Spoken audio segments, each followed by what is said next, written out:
रात का पिछला पहर था जब अचानक से पड़ोस में चीखने चिल्लाने की आवाज सुनकर लोग उठ गए थे। दो तीन घरों से तो मर्दों खवातीन खिड़कियों से बाहर सार निकाल कर देखने लगे कि आखिर एक औरत के इस कदर पुरदर्द आवाज में चीख चीख कर रोने की आवाजें कहाँ से आ रही हैं। जैसे ही आवाज की सिमत ध्यान दिया गया तो ये घर उम्मे ऐमन और असवद बिन अहलास का था। रो रो कर उम्मे ऐमन कह रही थी कि मुझे माफ कर दो, मेरी इज्जत को मत उछालो असवद, मैं जोजा हूँ तुम्हारी। मगर शायद असवद उसे तशद्दुद का निशाना बना रहा था।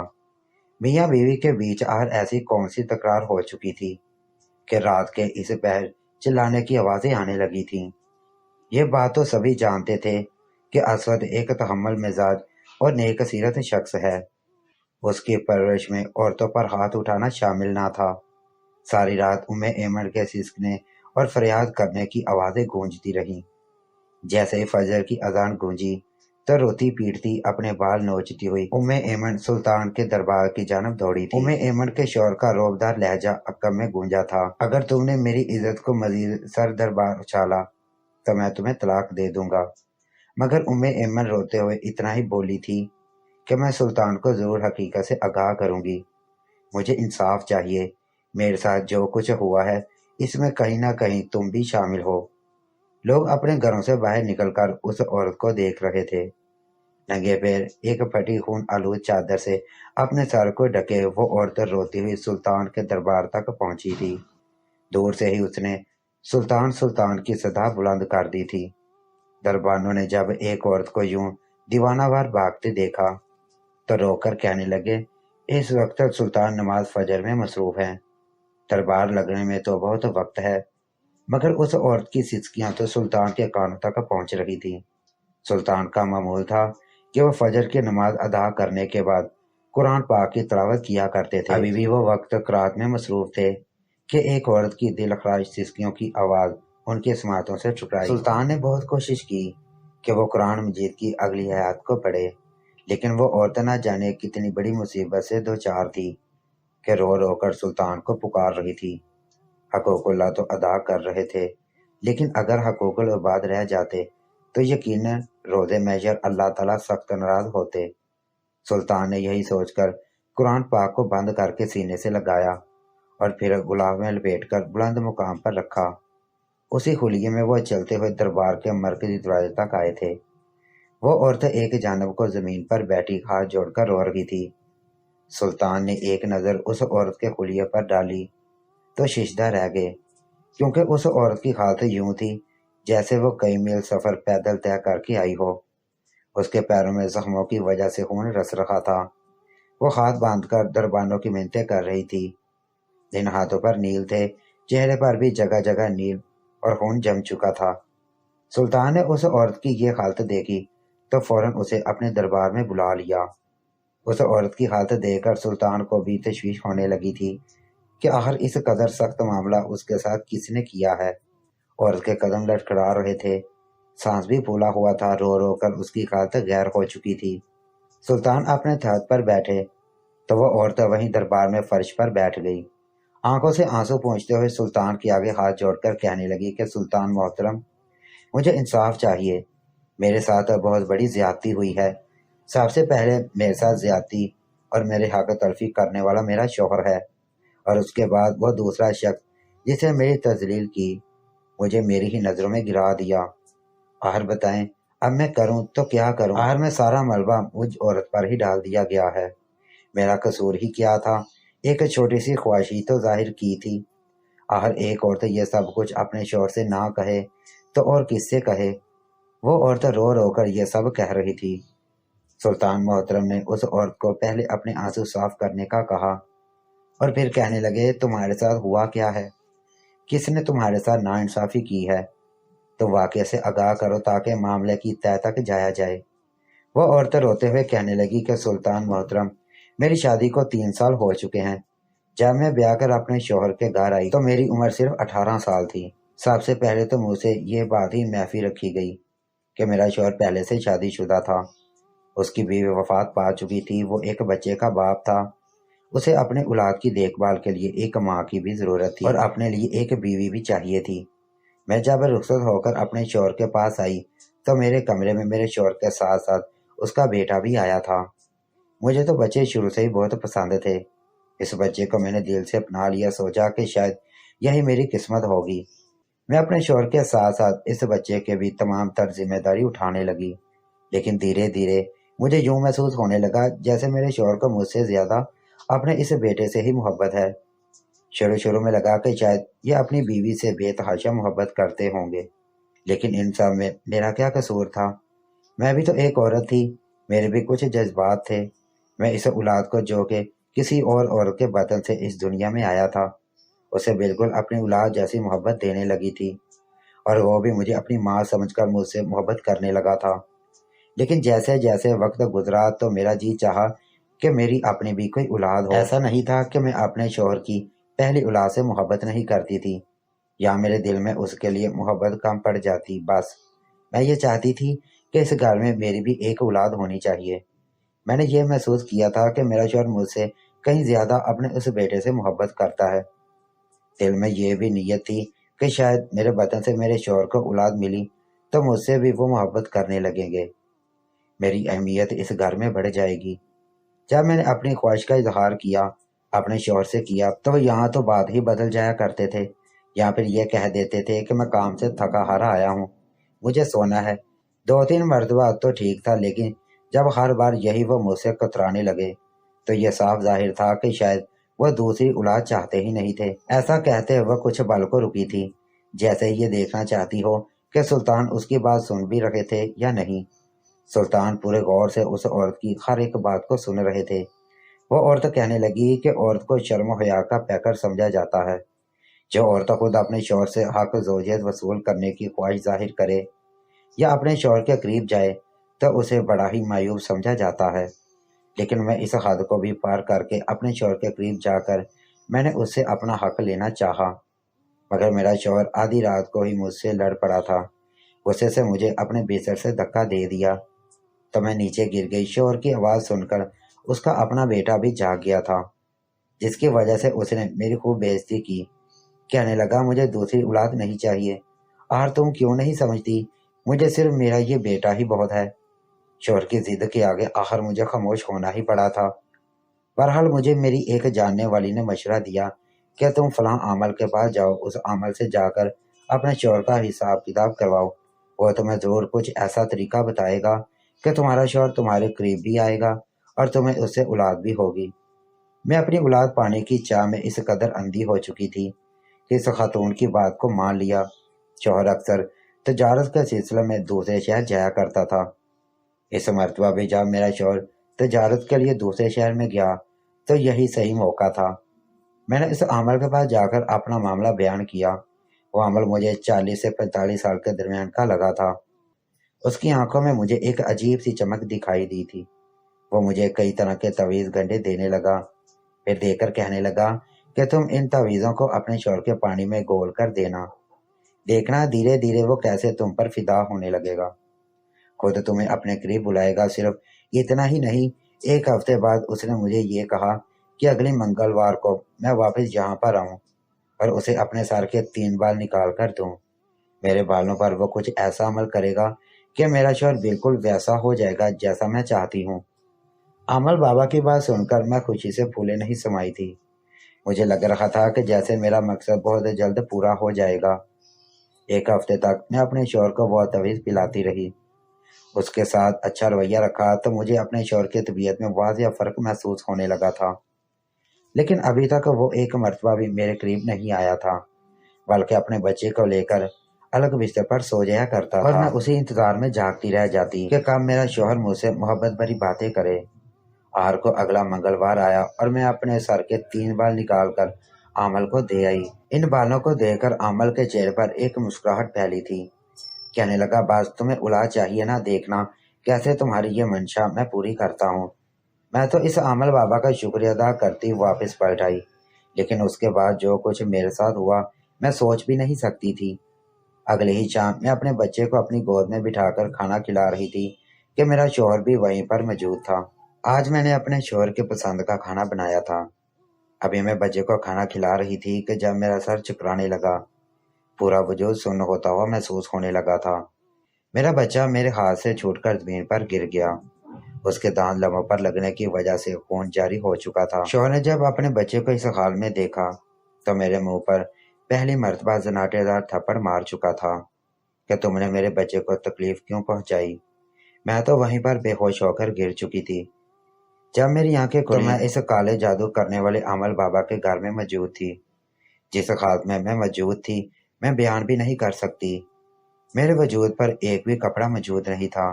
इस कमरे में जगह जगह दिए जल रहे थे और वो अमल बाबा मुझे अपनी हवस का निशाना बना रखा था।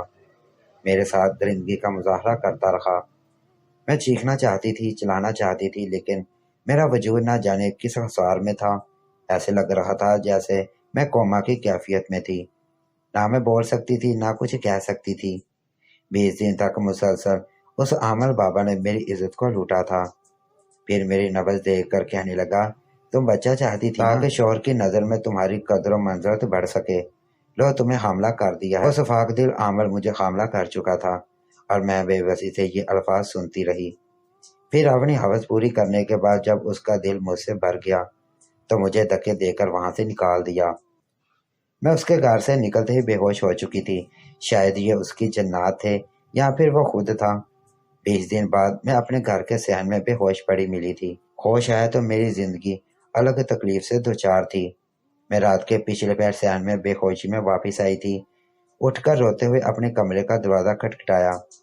शौहर ने 20 दिन बाद जब मुझे इस हालत में वापस देखा तो उसने मुझे तशद्दुद का निशाना बना डाला। मारकर कहने लगा कि मेरी इज्जत रौंद कर पहले तो घर से चली गई और अब 20 दिन बाद इस हालत में वापस आ चुकी है। ये समझती है कि मैं तुझे अपना लूंगा। मेरी गलती ही क्या थी जो मेरे साथ ये सब कुछ हो गया। मैं तो बगैर किसी जुर्म और कसूर के इस चक्की में पिस चुकी थी। ये सब कुछ बताने के बाद वो औरत एक मरतबा फिर अस्सी से सिसक कर रोने लगी थी। सुल्तान ने जब उस औरत का पूरा किस्सा सुना तो वो भी हैरान हुए बगैर न रह सके थे। चेहरे पर जलाल आ चुका था। उम्मे ऐमन और असवद बिन अहलाज के आस पड़ोस के घरों में मौजूद लोग भी वहां पर मौजूद थे। उम्मे ऐमन की ये रवादा सुनकर उनका दिल भी दुख चुका था। वो अमल इस कदर गैर अहलाकी हरकत कर सकता था, किसी ने भी नहीं सोचा था। जिस कदर उम्मे ऐमन के खराब हालत थी, सुल्तान अंदाजा लगा चुका था कि कोई भी औरत इस हद तक झूठ नहीं बोल सकती। उसके चेहरे पर साफ आया था कि वो किस करब से गुजर रही है। सुल्तान कहने लगा, ए औरत, सबसे पहली गलती तो तुमने ये की कि बजाय अपने शौहर के साथ इस मामले को सुलझाने की कि तुमने एक काले अमलियात करने वाले का सहारा लिया। काले अमलियात करने वाले खुदा की ज़ात से कोसों दूर होते हैं। वो पहले ही अपना वजूद जहन्नम की आग में दबने के लिए गिरवी रखवा चुके होते हैं। उसी के ओहदे शैतान को खुश करके वो ये गंदे अमलियात किया करते हैं, लेकिन इस अमल को सजा तो लाजमी मिलेगी। सुल्तान मोहतरम कुछ देर तो सोचते रहे, फिर अपने दरबार में 10 कनीज़ों को बुलवाया। वो कनीज़ें अपने हुस्न में बेमिसाल थीं। इन कनीज़ों ने अपने चेहरों को निकाब से ढक रखा था और बड़े ही उम्दा लिबास में वहां पर आई थीं। सुल्तान ने इन कनीज़ों को अपने पास बुलाकर कुछ ऐसा कहा कि जिसे सुनने के बाद कनीज़ों ने सर झुकाकर ये कहा कि वो सुल्तान का ये हुक्म जरूर बजा लाएंगी। वो औरतें दूर बैठी ये सब कुछ देख रही थी। आगे बढ़कर सुल्तान मोहतरम से कहने लगी कि सुल्तान मोहतरम, आप मुझे इंसाफ दिलवाएंगे ना? मैं अपने शौहर के साथ घर बसाना चाहती हूँ। इन 10 कनीज़ों को आपने क्यों बुलवाया है? सुल्तान कहने लगा, ये सब कुछ तुम्हें अगले 2 हफ्तों तक मालूम हो जाएगा। तब तक तुम यही मेरे महल के मेहमान खाने में रहोगी। वहां पर खादमा को बुलाकर उस खातून को अच्छा खाना और देखभाल करने के लिए भिजवा दिया गया था, जबकि औरत का शौहर असवद बिन अहलाज अभी तक मंजर आम से गायब था। उसने तो बस यही ठान ली थी कि वो अब इस औरत को अपने साथ नहीं रखेगा, बल्कि तलाक दे देगा। 10 कनीज़ें रोजाना एक महसूस वक्त में महल से चली जाया करती थीं। जब वापस आती तो सुल्तान उन्हें अपने कमरे में बुलवा लेता और कुछ देर बाद वो दोबारा वहां से चली जाती। इसी दौरान सुल्तान के कुछ खास गुलाम उस औरत के शौहर पर भी नजर रखे हुए थे कि कहीं वो तीसरी औरत से शादी ही ना कर ले। यह खबर तो शौहर भी जानता था कि उसकी बीवी इतने दिनों से सुल्तान के महल में मौजूद है, लेकिन शायद ये सुल्तान का रोब जलाल ही था कि उसने अभी तक कोई इंतहाई कदम नहीं उठाया था। 2 हफ्ते यूं ही गुजर चुके थे। वो मंगलवार का दिन था जब सुल्तान ने अपनी बैठक में ان 10 کنیزوں کو اور ایمن کو بلایا۔ ایمن وہاں پر گئی۔ سلطان بتانے لگے کہ یہ 10 کنیزیں اپنا بیس بدل کر اسی عامل کے پاس جاتی ہیں جس عمل کا ذکر تم نے ہم سے کیا تھا۔ ان کنیزوں کے پاس مختلف قسم کے بہانے ہیں، لیکن سب کا مدعا یہی ہے کہ یہ اپنے شوہر کو اپنے قریب لانا چاہتی ہیں اور اولاد چاہتی ہیں۔ آج منگلوار ہے اور آج کے روز ان 10 کنیزوں کو اس عامل بابا نے اپنے اپنے بال لانے کا کہا تھا۔ اس عورت کے چہرے کا رنگ متغیر ہوا تھا۔ وہ پریشان حالی میں کہنے لگی، سلطان محترم، یہ 10 کنیزیں آپ نے عامل بابا کے پاس تو بھیج دیں، لیکن اگر ان 10 کنیزوں نے اپنے اپنے بال اس عامل کو دے دیے تو وہ عامل ان کے ساتھ وہی سب کچھ کرے گا جو اس نے میرے ساتھ کیا تھا۔ خدارا کنیزوں کی زندگی برباد ہونے سے بچا لیں۔ میرے ساتھ جو کچھ ہوا سو ہوا، لیکن یہ اس کرب سے نہ گزریں جس سے میں گزری ہوں۔ سلطان نے ہاتھ اٹھا کر اس عورت کو خاموش کروا دیا۔ کہنے لگے، اس عمل کو کیسے سبق سکھانا ہے میں بہتر جانتا ہوں۔ بس آج کے روز اس عمل کی شیطانیت سب کے سامنے آ جائے گی۔ اتنا کہنے کے بعد سلطان محترم نے اپنے پاس موجود ململ کے کپڑے میں ایک ایک پوٹلی اٹھا کر ان 10 کنیزوں کو دے دی اور کہا کہ یہ پوٹلی جا کر اس عامل کو دے دینا۔ وہ 10 کنیزیں بھی نہیں جانتی تھی کہ اس پوٹلی میں کیا چیز ہے۔ سلطان محترم بڑے پرسکون دکھائی دے رہے تھے۔ جیسے وہ 10 کنیزیں اس محل سے نکلیں اور عامل کے گھر تک پہنچی تو کچھ ہی فاصلے پر سلطان محترم اپنے سپاہیوں کے ساتھ اس مکان سے کچھ دوری پر کھڑے ہو چکے تھے۔ ایک جانب ایمن بھی موجود تھی۔ تبھی وہاں پر دور سے ایک سپاہی آتا دکھائی دیا۔ اس نے گھوڑے پر ساتھ ہی اسود بن احلاس بھی موجود تھا۔ سلطان کو دیکھ کر با ادب طریقے سے اس نے سلطان کو سلام کیا تو سلطان نے اس کے سلام کا جواب دیا، لیکن سلطان کے لہجے میں روکھا پن موجود تھا۔ اس نے ایک نظر ایمن کو شکایتی نظروں سے دیکھا، لیکن دوبارہ نظر اٹھا کر اس کی جانب نہیں دیکھا تھا۔ ایمن کے چہرے پر تکلیف عیاں تھی۔ وہ اپنی آنکھوں میں آئے آنسو صاف کرنے لگی کہ تبھی جو منظر وہاں پر ان سبھی لوگوں کو دکھائی دیا وہ ناقابل یقین تھا۔ ایک جانب سے خطرناک نسل کے کتے بھاگتے ہوئے اس عامل کے گھر کے دروازے کے باہر پہنچ چکے تھے۔ وہ اس قدر خطرناک اور اعلیٰ قسم کے نسل کے تھے کہ ان کے قد کسی صحت مند بکرے جتنے تھے۔ وہ کتے اپنے بڑے بڑے ناخنوں سے اس عامل کے گھر کے دروازے کو گویا خریدنے کی کوشش کر رہے تھے۔ کتوں کے لمبے لمبے ناخن جب ان لکڑی کے دروازوں پر کریدتے تو ایک محسوس سی آواز پیدا ہو رہی تھی۔ وہاں پر موجود سبھی سپاہی اور ایمن یہ منظر حیرانگی سے دیکھ رہے تھے۔ اچانک اس عامل کے گھر کے باہر کہاں سے آ چکے تھے، ابھی یہ منظر جاری ہی تھا کہ تبھی ایک کتے نے دیوار پھلانگ کر اس عامل کے گھر میں چھلانگ لگائی۔ اس کی دیکھا دیکھی باقی کے 9 کتوں نے بھی ایسا ہی کیا اور بھونکتے ہوئے اس دیوار کو پھلانگ کر اندر جا چکے تھے۔ کچھ ہی دیر بعد اندر سے چیخنے چلانے کی آوازیں آنے لگی۔ کوئی سمجھ نہیں پا رہا تھا کہ یار یہ سب کچھ ہو کیا رہا ہے۔ اسی وقت وہ عامل بھاگتا ہوا خواص باختہ انداز میں اپنے گھر کا دروازہ کھول باہر کی جانب بھاگا تھا۔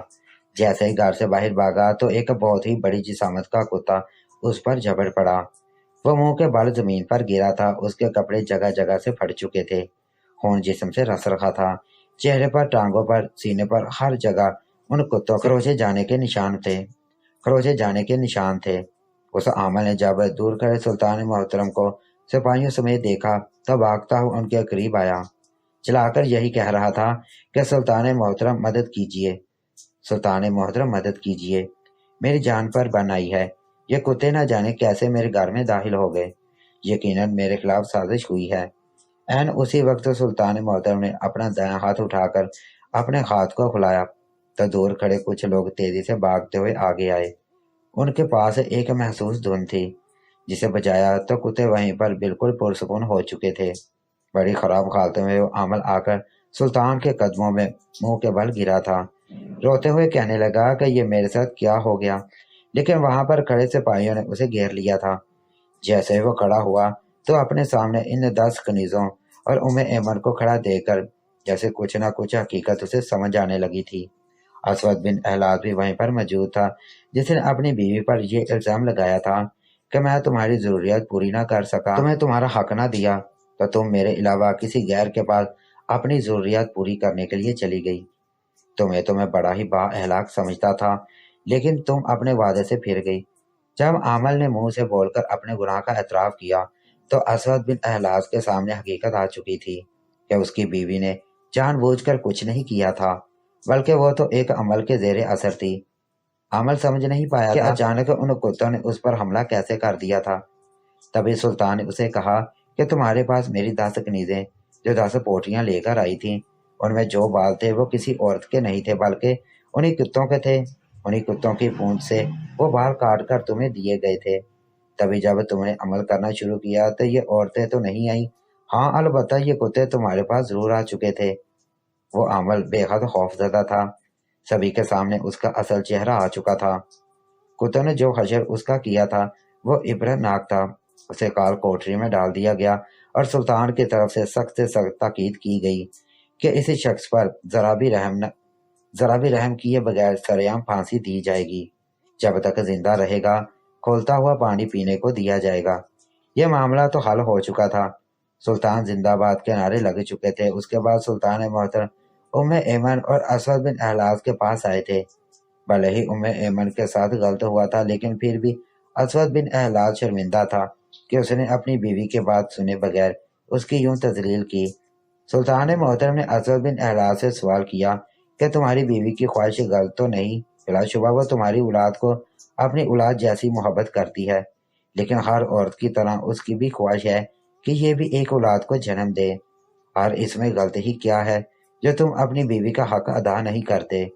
इस बात पर असद बिन अहलाज अपना सर मजीद झुका चुका था। फिर कहने लगा कि ये औरत जानबूझकर मेरे जज्बात की तौहीन करती है। इसे निकाह से पहले ही मैं अपनी हकीकत बता चुका था कि मैं उसे औलाद नहीं दे पाऊंगा।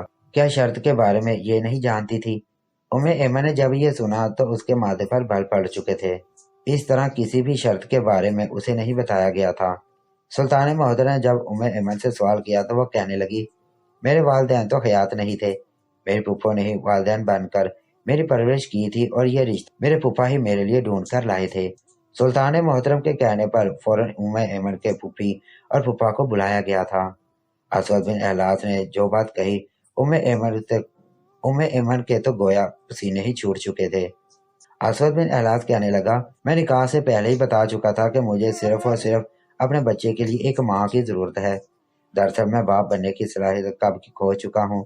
बहुत इलाज करवाया मगर यह कमी अपनी औलाद को लाने के बाद पूरी ना कर सका।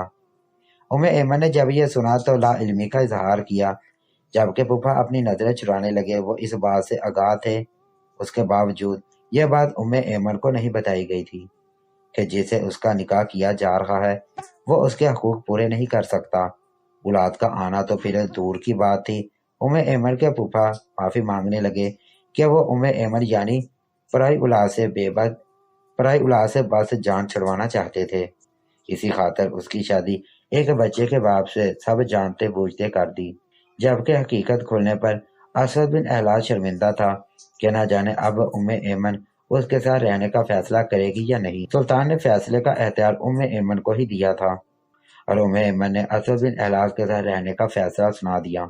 दोनों मुस्कुराते हुए सुल्तान के दरबार से निकले थे, जबकि सुल्तान के फैसले पर वहां मौजूद दरबारी ऐशा